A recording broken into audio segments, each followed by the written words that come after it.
चिराग पासवान के चाचा पशुपति पारस का एनडीए से पत्ता कट गया है। वे जल्द ही किसी और गठबंधन के साथ देखे जा सकते हैं। जब से उन्होंने लोक जनशक्ति पार्टी को तोड़कर अलग पार्टी बनाई थी, चिराग पासवान को धोखा देकर एनडीए में मिल बैठे थे और मंत्री पद की शपथ ली थी, तब से पशुपति पारस को यह लगने लगा था कि वे तुरूप के इक्का हैं और एनडीए उसी के सहारे रहेगी। लेकिन ऐसा नहीं है।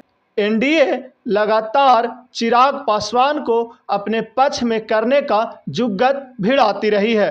अब जब लोकसभा चुनाव एकदम नज़दीक है तो भाजपा के तरफ से नित्यानंद राय चिराग पासवान से मिलने पटना आवास आए और उन्होंने चिराग पासवान की मांगों को केंद्रीय नेतृत्व तक पहुंचाने का बात कर वापस लौटे।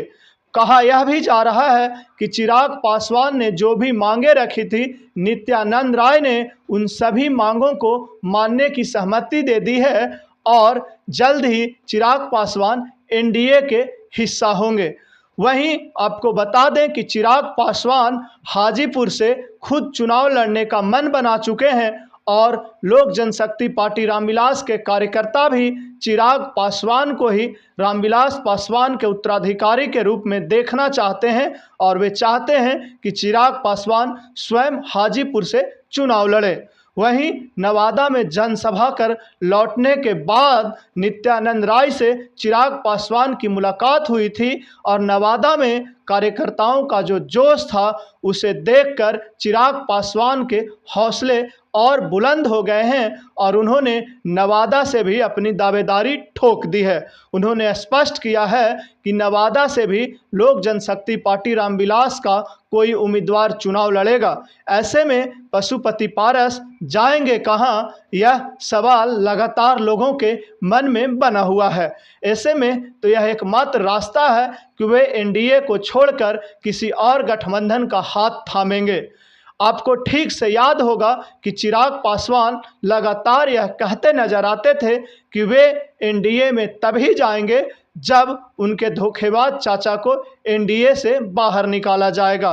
अब नित्यानंद राय के साथ हुई लंबी बातचीत, बंद कमरे में मुलाकात के बाद तो यह स्पष्ट हो गया है कि चिराग पासवान एनडीए के हिस्सा होंगे और ऐसे में पशुपति पारस एनडीए में बने रहेंगे, यह तो एकदम संभव नहीं है, क्योंकि चिराग पासवान ने जो अपनी लिस्ट सौंपी है मांगों की, उसमें पहला मांग तो यही होगा कि पशुपति पारस को एनडीए से बाहर किया जाए। वहीं वे खुद हाजीपुर से तो चुनाव लड़ेंगे ही लड़ेंगे, नवादा की सीट भी लोक जनशक्ति पार्टी रामविलास के पास ही रहेगी। जमुई के अलावा और कई सीटों पर उन्होंने स्पष्ट कर दिया है कि लोक जनशक्ति पार्टी रामविलास के उम्मीदवार चुनाव लड़ेंगे और तब ही चिराग पासवान यानी लोक जनशक्ति पार्टी रामविलास एनडीए का हिस्सा होगा। वे यह भी कहे हैं कि लोकसभा चुनाव के साथ साथ ही विधानसभा चुनाव को लेकर भी डिस्कस करने के बाद ही हम एनडीए में शामिल होंगे। एनडीए में शामिल होने से पहले लोकसभा और विधानसभा दोनों के सीटों का बंटवारा तय कर लेंगे कि लोक जनशक्ति पार्टी रामविलास कहां कहां चुनाव लड़ेगी। उन्होंने यह लिस्ट भी नित्यानंद राय को सौंप दी है और नित्यानंद राय नरेंद्र मोदी, अमित शाह से मिलकर वह लिस्ट उन्हें सौंपेंगे और उसके बाद आधिकारिक रूप से यह घोषणा हो जाएगी कि चिराग पासवान एनडीए के हिस्सा हो गए।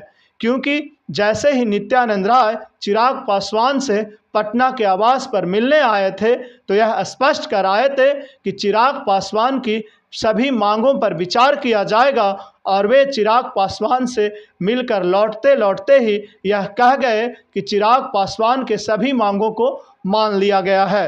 क्योंकि नरेंद्र मोदी और अमित शाह जिन मांगों पर पहले से विचार कर नित्यानंद राय को दूत बनाकर भेजे थे, वो वही मांग चिराग पासवान का शामिल था। इसलिए यह स्पष्ट हो गया है कि अमित शाह, नरेंद्र मोदी और जेपी नड्डा चिराग पासवान की बातों से सहमत हैं, उनकी मांगों से सहमत हैं और चिराग पासवान हाजीपुर से चुनाव तो लड़ेंगे ही, एनडीए के हिस्सा बनकर चुनाव लड़ेंगे और पशुपति पारस को एनडीए से बाहर का रास्ता दिखाया जाएगा।